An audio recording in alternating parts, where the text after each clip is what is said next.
Red Zone TV kwoli webale kubanga okyagoberera yonna gy'osinziira okubanga gy'otulabira kyokola kya mutawaana nnyo gwe atambula naffe nnyongera okubanga nkwebaza okubeera nga ate tokoowa. Neebaza nammwe abatuyambako mu ngeri ez'enjawulo, abatuyambako ku nsonga ya kaddata ne tusigala nga ate tukyabasakira n'ugga batuusaako kye mukola kya mutawaana nnyo.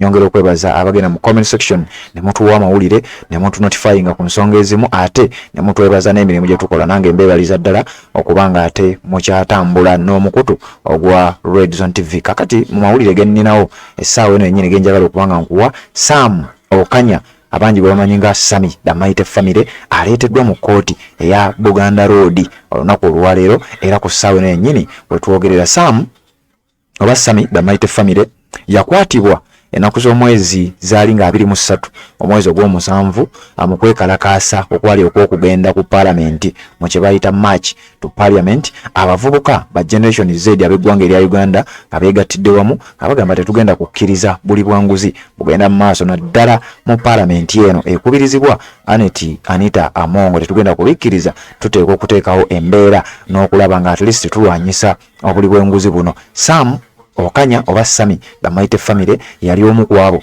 abeetaba mu kwekalakaasa kuno, era nga baamaakinga successfully ne bagenda newankubadde bangi baakwatibwa, era nga mu abo abakwatibwa omu ku boy ono yennyini gwe twogerako amanyiddwa nga Sam Okanya, abangi gwe bamanyi nga Sammy the Mighty Family. Era oluvannyuma lw'okwekalakaasa okwo, oluvannyuma lw'okuba nti bano baali bamaze okuba nga bakwatibwa, bangi baleetebwa mu kkooti eyo yennyini eya Buganda Road ne babeera nga basalirwa emisango egimu gye beegaana ne bategeeza nti ffe tetujja kugenda maaso na misango egyo, wabula abalala baalekebwayo mu kkomera, nga abamu ku baalekebwayo ye Sam Okanya oba Sammy the Mighty Family, nga ye na buli kati abadde takomezebwangawo mu kkooti, wabula olunaku olwaleero bamukomezaawo. Yasooka n'aleetebwa mu mbeera ey'okujja okuwuliriza omusango gwe mu mbeera eyasooka era mu kkooti y'emu, naye nga omulundi ogwo baali bakukusizza mukukuse. Twafuna amawulire ne tugwa kutuusaako, bw'abadde atugoberera kyenjogerako okimanyi. Kati we twogerera olunaku olwaleero ensonga ziri mu kkooti eya Buganda Road, era Sam Okanya oba Sammy the Mighty Family ali mu kkooti eyo awere ennemba n'ensonga z'okwekalakaasa okwali okw'okulumba Parliament mu kye twayita March to Parliament. Newankubadde nga abavubuka n'olunaku olwaleero lwayogeddwako ng'era abalina kye bategese ekyenjawulo, bandibanga bagenda kuddamu okulumba Parliament nti obuli bw'enguzi ffe bwe twali tulwanyisa tebuggwangawo, era tukyagenda mu maaso n'okubeera nga tubulwanyisa. Kakati njagala okutegeeza gwampuliriza, Sam Okanya the Mighty Family ali omu ku abo abadde bakyali munda, era aleeteddwa mu kkooti eya Buganda Road olunaku olwaleero essaawa zino zennyini wowulirira oba wendikodingidde eggulire lino. Kakati abamu ku bali mu nsonga ezo, era nga bulijjo ye mubaka omukyala akiikirira Kampala amanyiddwa nga Honorable Shamim Malende ku kadi ekibiina kya NUP, era nga y'omu ku bannamateeka oba legal team ey'ekibiina kya NUP. Shamim Malende yali mu nsonga zino nga bw'ogenda okuwulira mu katambi kano ke njagala owulire mu mukutu gwa Red Zone TV, weebale kubanga okyagoberera. Kayunga Town Council in Kayunga District, where he also resides, and he's the uncle to the accused person. It's the uncle to the accused person. It is 0741 041 11 56 10.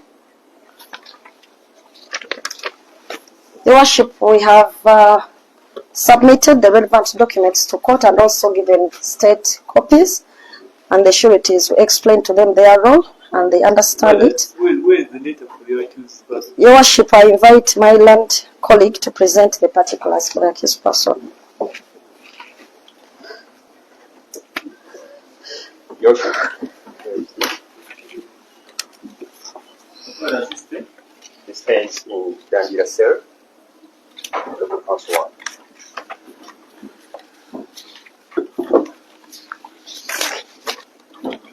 Naumira Anthony Ward, Mukono Central Division.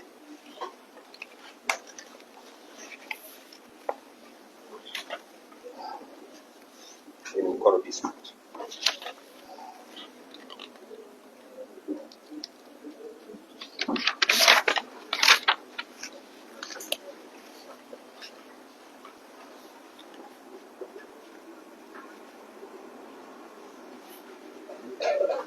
What is his ID?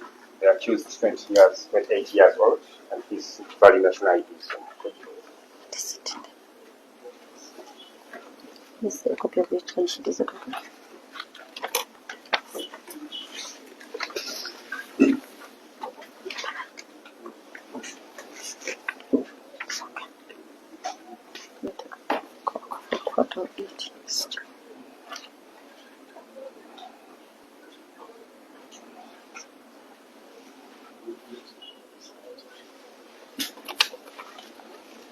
Your Worship has presented the sureties, 3 sureties for the applicant.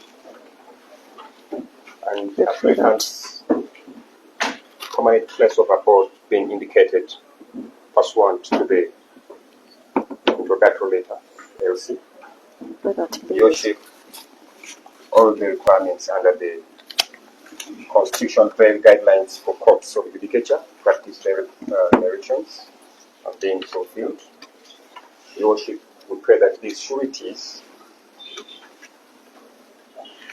be found substantial.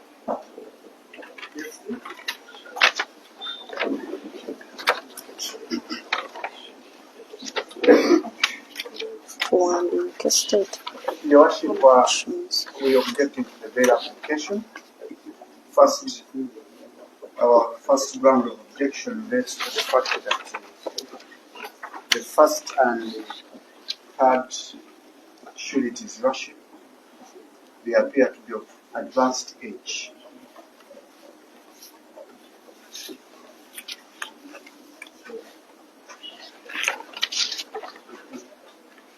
And because of that, Your Worship, they may not be able to carry out their duties as sureties.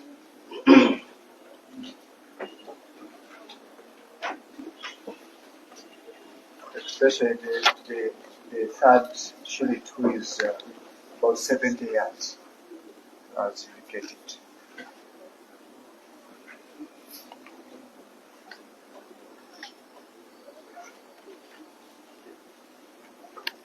Yes. The second objection, Your Worship, relates to the fact that all the sureties, Your Worship, reside from